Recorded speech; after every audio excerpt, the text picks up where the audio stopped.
We've had discussions, you and I, Katie, about the group being like bobbleheads that Ariana and Tom surround themselves with. And now you've turned into one. Coming up on the Vanderpump Rules After Show. I've moved on to bigger and better things, okay? This is a joke to me.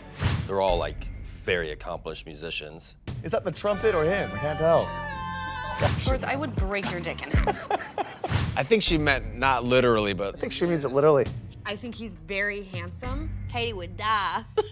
You don't think Lala's thought about it? Or like Schwartz has thought about it? When was the last time you guys spoke to Lisa? I saw her yesterday. She said that she talked to Raquel. I'm trying to, like, reconnect with James and being open, honest, transparent. Like, what do you want me to do? Come over there and pat your back? Like... Has he changed your mind about starting a family? Like down the emotional road? safety is like not a myth. Yeah, like feeling safe and feeling... Listen, I don't know anything about that, so I trust you, I believe you, I believe you. The Vanderpump Rules After Show starts right now. Why do you think you and Katie were such at odds this season? I think we were at odds because, from my point of view, she was not very honest this season. And I don't recognize that Katie. Like, the reason why she and I really freaking connect is because we are no bullshit. You may not like what comes out of our mouths. It may be harsh or aggressive, but, like, this is what it is.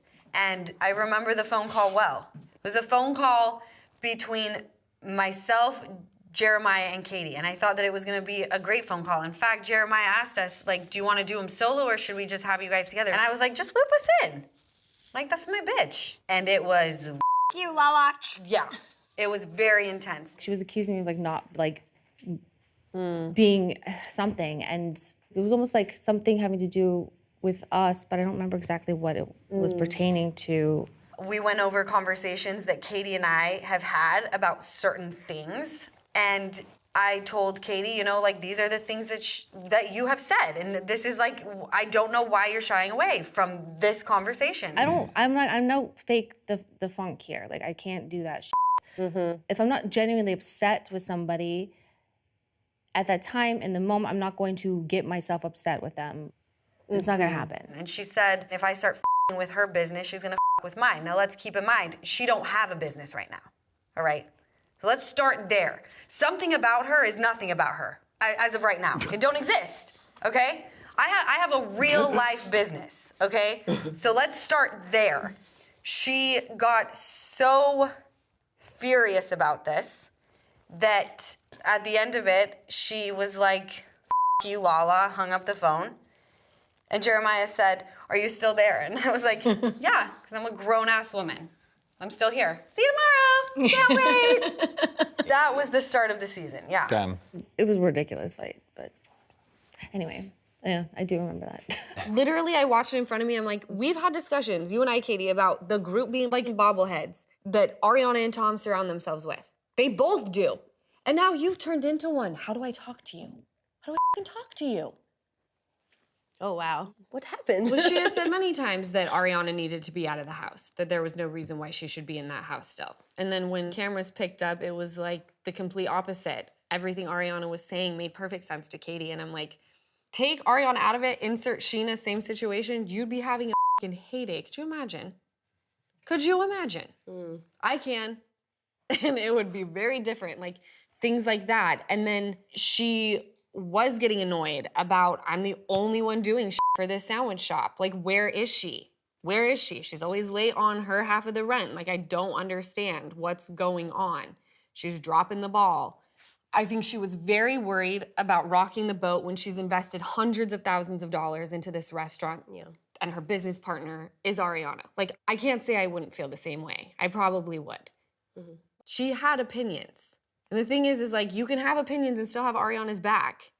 You told Lala that since you've been with Dan, your thoughts and feelings have changed a bit about, you know, having a family. Yeah, I mean, I don't want people to get this misconstrued and think that I just, like, you know, started talking to this guy and all of a sudden I'm like, you know, impregnate me, because it's not like that. The baby.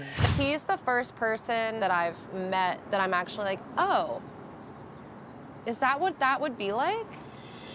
That's crazy. You remember that? Yeah, I was happy about that. See, that just goes to show you when you feel comfortable with someone that you truly love, like, you're willing to just, like, have kids with them, like, you know what I mean? Like, that's just how it is.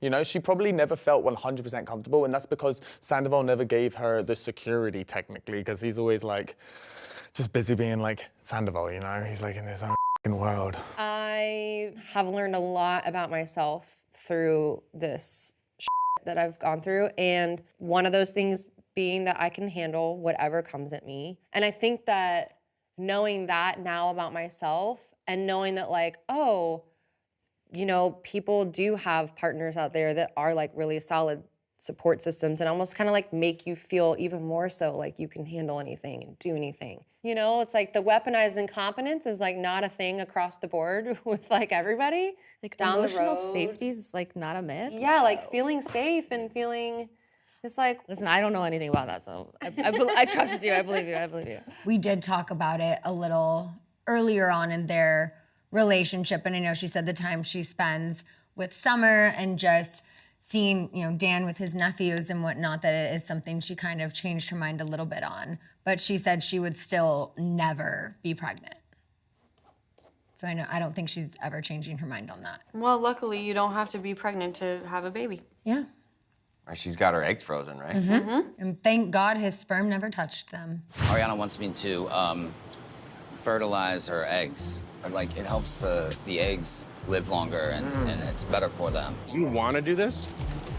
I mean, yeah. Oh my God, yeah, I am so beyond glad that no embryos were created with the eggs that I have frozen, because that was obviously from the jump, like the mentality is that I'm gonna freeze the eggs and then there'll be at least maybe some of them embryos, some of them maybe we'll just keep blah, blah, blah. But I'm like so glad that that didn't happen. Tom, tell me what it was like touring before the season started. Touring, it saved me in a lot of ways. You know, the not drinking. I had to do things I felt like I could have control of because I didn't have very much control over anything. I was broke, too. But man, it was hard, but it was so rewarding now looking back to like go out on stage when, you know, you feel like everybody hates you, you know, and you gotta go out and be a lead singer in a band called Tom Sandoval and the Most Extras. Holy shit. Dude, yeah. There's people showing up, man, with like Scumbag and Cheaters, Worm with a Mustache, they're all sitting in the front row, and I have to go out and sing in front of them, make eye contact. Dude, this is like some sort of monkey's paw scenario where it's like, dude, Tom Sandoval, I'm gonna tell you what, the year 2023, you're gonna be super successful, you're gonna have a beautiful home, you're gonna be on tour with your band, and you will have been on a TV show for like 10 years, but everyone's gonna despise you, you know? Dude, it was crazy. Yeah, what was that first show like? The first show. We used to come out with a very like. And you were sober. You had to face this, like, essentially you had to face the mob. Sorry, I don't mean to laugh. Dude, people showed up like not sure what they wanted to do. We had to like alert security. They would like throw stuff sometimes. There was fights nearly every single show. What? Yes. You didn't tell me that. Yeah. Wait, it's kind of like. Dude, Pittsburgh, people getting kicked out. Like, dude, it was pretty rowdy. Like no holds barred? Like. Yeah. Yeah. But it was all mainly between girls. We initially would start out our show with like a slower building song. Yeah. And we had to change it to like a big, in-your-face, kick in the door song. To muffle the booze? To make sure that nobody started any kind of like chants or anything. And it honestly, like, we brought out such positive energy that people, like, a lot of people came to like, you know, be a certain way and ended up just having a blast. Like, by the end, people be like, I had a good time. Like, people be singing along, their hearts out, and then they would like be leaving. They're like, okay, as they're leaving, they'd like film like, yeah, Sandoval. Like just to make sure everybody knew that they did not have a good time. I thought it was actually kind of cute. And then I made sure at the end of shows to go out and say hi to every single person. Yeah. Having to go out and tour was the best thing that could have happened to me because I was able to reconnect with our fans, with people, humanize myself, one city at a time. But also, it gave me a gauge as to how people really were because all you know, because we're more of a recluse, Schwartz would be like, do you get stuff thrown at you everywhere you go, like in the supermarket? Like, are you, like, are people like slashing your tires? Like, no, they're not. They're not. They're actually like normal, chill, nice people. Yeah. It's just online, it was so ridiculous. Hey, guess what? What? You can't polish a stone without some friction. Yeah. Okay. That's right. Just kidding. There you go. Nice.